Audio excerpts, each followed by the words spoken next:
आइए हम दूसरा चेंजेस देखते हैं, लिक्विड टू सॉलिड यानी फ्रीजिंग या सॉलिडिफिकेशन। जैसे आप अगर पानी को लेकर के और फ्रिज के अंदर रखते हैं यानी उसको ठंडा होने देते हैं तो वह पानी आइस में कन्वर्ट हो जाता है, जिससे चेंजेस को हम फ्रीजिंग या सॉलिडिफिकेशन कहते हैं। तो आइए इसका डिफिनीशन देखते हैं। फ्रीजिंग क्या है? The process of changing a liquid into solid bye cooling is called freezing. यानी वह प्रोसेस चेंजेस इसमें लिक्विड सॉलिड में कन्वर्ट होता है, जब उन्हें हम ठंडा करते हैं तो वही फ्रीजिंग कहलाता है या उसी को सॉलिडिफिकेशन भी कहते हैं। यह जो प्रोसेस है वो रिवर्स होता है मेल्टिंग का, यानी freezing is the reverse of melting. अब हम अलग अलग सब्सटेंस का मेल्टिंग पॉइंट अलग अलग होता है। जैसे freezing point of water equal to melting point of ice equal to 0 degree Celsius. यानी जो किसी भी सॉलिड का जो मेल्टिंग पॉइंट होता है वही उसका फ्रीजिंग पॉइंट भी होता है जब वो सॉलिड फॉर्म में होता है। यानी the freezing point of liquid is same as the melting point of its solid form. अब आइए इससे रिलेटेड कुछ क्वेश्चंस आते हैं, उसको हम देखें। What happen when liquid is freeze? क्या होता है जब लिक्विड को हम फ्रीज करते हैं? आइए इसका आंसर कैसे हम लिखेंगे। When a liquid is cooled particles lose energy and move slowly. जब लिक्विड को हम ठंडा करते हैं तो जो लिक्विड के अंदर पार्टिकल्स होते हैं उनमें एनर्जी लूज होती है, जिसके कारण वह स्लो मूव करने लगता है।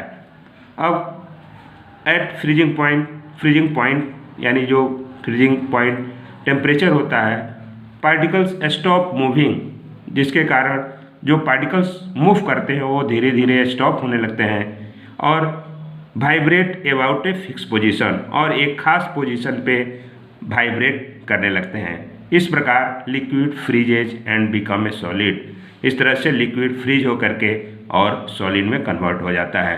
तो इस क्वेश्चन को हम दूसरी तरह से भी पूछा जाता है, how does water convert into ice. तो आप समझ गए होंगे कि किस तरह से कोई लिक्विड फ्रीज होकर के सॉलिड में कन्वर्ट होता है। आइए तीसरा चेंजेस हम देखते हैं, लिक्विड टू गैस, इसको बॉयलिंग या वेपोराइजेशन कहते हैं। जैसे हम पानी को गर्म करते हैं तो आप देखते हैं कि धीरे धीरे वह पानी वेपर के रूप में स्टीम में कन्वर्ट हो जाता है।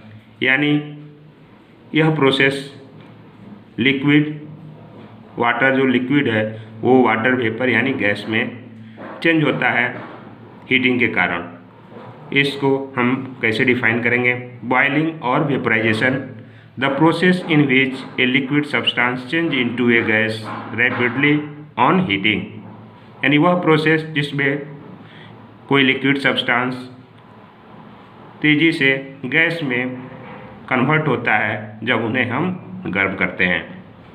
अब यह जो टेम्परेचर पे डिपेंड करता है कि किस टेम्परेचर पे कोई भी लिक्विड गैस में कन्वर्ट होता है, वह टेम्परेचर बॉइलिंग पॉइंट कहलाता है। तो बॉइलिंग पॉइंट को हम कैसे डिफाइन करेंगे? आइए देखते हैं।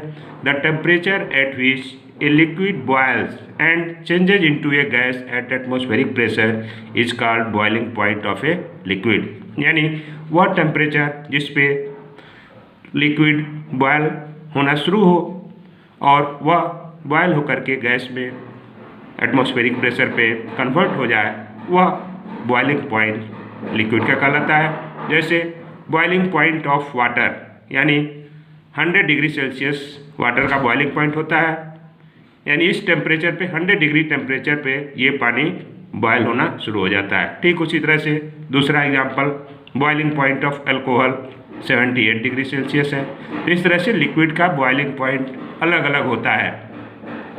अब इस बॉइलिंग पॉइंट में जब हम हीट करते हैं तो क्या होता है? जैसे the boiling point of liquid is a measure of the force of attraction between its particles. यानी वह टेम्परेचर यानी बॉइलिंग पॉइंट पे लिक्विड के बीच जो पार्टिकल्स के बीच फोर्स ऑफ अट्रैक्शन होता है वह मेजर किया जाता है उस बॉइलिंग पॉइंट के आधार पे। यानी higher the boiling point greater will the force of attraction between particles. अगर बॉइलिंग पॉइंट ज़्यादा है तो फोर्स ऑफ अट्रैक्शन पार्टिकल्स के बीच ज़्यादा होगा, अगर कम है तो फोर्स ऑफ अट्रैक्शन उसमें कम होगा। तो इसके आधार पे क्वेश्चंस पूछे जाते हैं, जैसे what happen when liquid is heated, क्या होता है जब लिक्विड को हम हीट करते हैं। तो आइए इसका आंसर कैसे हम लिखेंगे। When a liquid is heated particles move very fast due to heat energy. यानी जब किसी लिक्विड को हम हीट करते हैं तो उसके जो पार्टिकल्स होते हैं वह बहुत तेज़ी से मूव करने लगते हैं हीट एनर्जी के कारण। अब यह हीट एनर्जी जो एक टेम्परेचर पे मिलता है एट ए बॉइलिंग पॉइंट, उस टेम्परेचर पे particles of liquid have sufficient kinetic energy. यानी जो पार्टिकल्स लिक्विड के जो पार्टिकल्स हैं उनमें काइनेटिक एनर्जी का मतलब एनर्जी प्रोड्यूस्ड बाय मूवमेंट, यानी मूवमेंट के कारण जो एनर्जी प्रोड्यूस होती है उस तरह का सफिशिएंट काइनेटिक एनर्जी उस लिक्विड को मिलने लगता है, जिसके कारण जो फोर्स ऑफ अट्रैक्शन पार्टिकल्स के बीच होता है वो टूटता है और टूटने के बाद से जो पार्टिकल्स होते हैं एज ए इंडिविजुअल सेपरेट हो जाते हैं। यानी वह लिक्विड सीधे गैसियस फॉर्म में कन्वर्ट हो जाता है, thus liquid boils to form a gas. अब इस क्वेश्चंस को अलग ढंग से भी पूछा जाता है, how does water convert into steam, जो आप सेम आंसर इसका भी दे सकते हैं।